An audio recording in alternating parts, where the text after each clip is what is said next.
እየተንደላቀቅ ይውጣ። በርገር እየበላ ጃንክፉን እየበላ ይውጣ። ለምን አትወጣም አንተ?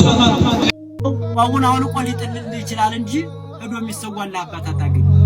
መጀመሪያ የሰላም መንቻውን ራስ ማወቅ አንድ ትልቅነት ሰማችሁት። ራስ ግባ እንጂ እኔ መግባት አልችልም።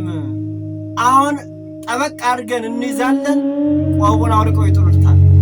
ከዛ በኋላ ምን አስከበርን? ቆቡን አስከበርን። የናባ እንጦንስን የናባ መቃርስን ህይወት ታሪክ መነኮሳት መሰደብ ይቆማል። አሁን አጥብቀ መያዝ ነው። መነኮሳት ከከተማ ይውጡ የሚለውን በደንብ አድርገን ሁላችንም አጥብቀን አጀንዳችን ሊሆን የሚገባው አሁን ምን እውነተኛና ሐሰተኞች መለየት መቻል አለብን። በመነኮሳት ዙሪያ ያልተሰራ ኃጢአት የለም።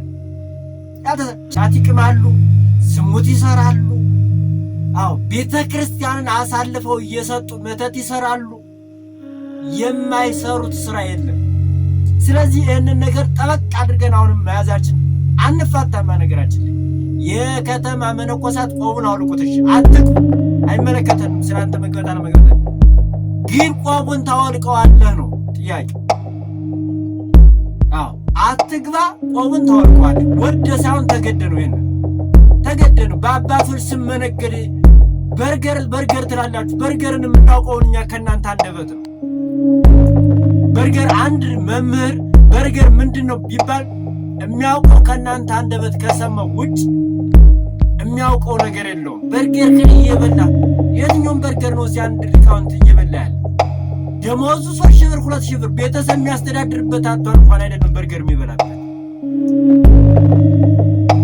እናንተ 100,000 ብር 150,000 ብር ደሞዝ ያላችሁ በርገሩንማ እናንተ ብሉት እንጂ ሊቃውንቱ እንዴት አድርጎ ነው በርገሩን የሚበላ? ዛሬ በቆቡ ስም እየነገርክ ያለህ በእናባ እንጦንስ ስም መነኩሴ ነኝ እያልክ አብጠህ ማጅራትህ ዳል ያወጡ ነፍሰ ጡር መስለህ ሀብተ ያለ እናንተ ናችሁ እንጂ ሊቃውንቱማ ደርቆ በጩኸት ደርቀው በማይሌት ሲደርቁ እያደሩ መተው ወርቅን እየገባህ በልተው የምትሄድም አንተ በደጀ ሰላም።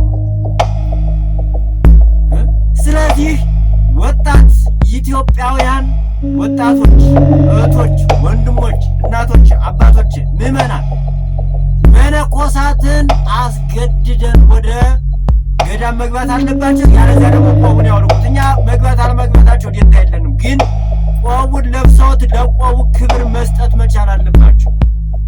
ቤዛ አትባልም፣ ፍጡር ቤዛ አይሆንም እያለ ሲሰብክ የነበረ ጳጳስ አባት ሊሆንኛ ይችላል። ፍጡር ቤዛ እንስማው ካንደበው ነይ እምዬ ማርያም ቤዛ ነሽ አሉ ለዓለም። እመቤታችን ቤዛ አይደላችም፣ ቤዛ ልጇ ነው። አትደንግጡ፣ ቤዛ ልጇ ነው። ነይ ቤዛ ነሽ አሉ ለዓለም ተብሎ አይሰበክም። ሰምታችሁታል። ስለዚህ አሁን ማቀኛውን እንስማ። መነኮሳትን በሙሉ ከከተማ ጥርቅ አድርጎ ከዓለማውያን አድርጎ በበረሃና በገዳም ማኖር መቻል አለበት። በቃ ማድረግ ያለብንን ይሄንን ነው ማድረግ ያለብን። ጥርግ አድርገን አሁንም መነኮሳት ወይ ገዳም ይገባሉ ወይ ቆባቸውን አውልቀውት ዓለማዊ ሆነው መኖር አለባቸው። ይሄ ውሳኔያችን ነው። ይሄን ካላደረግን ለሀገር ሰላም ለሃይማኖታችን ሰላም ሊመጣ አይችልም። አመሰግናለሁ። ሐቀኛው ሚዲያ ነኝ።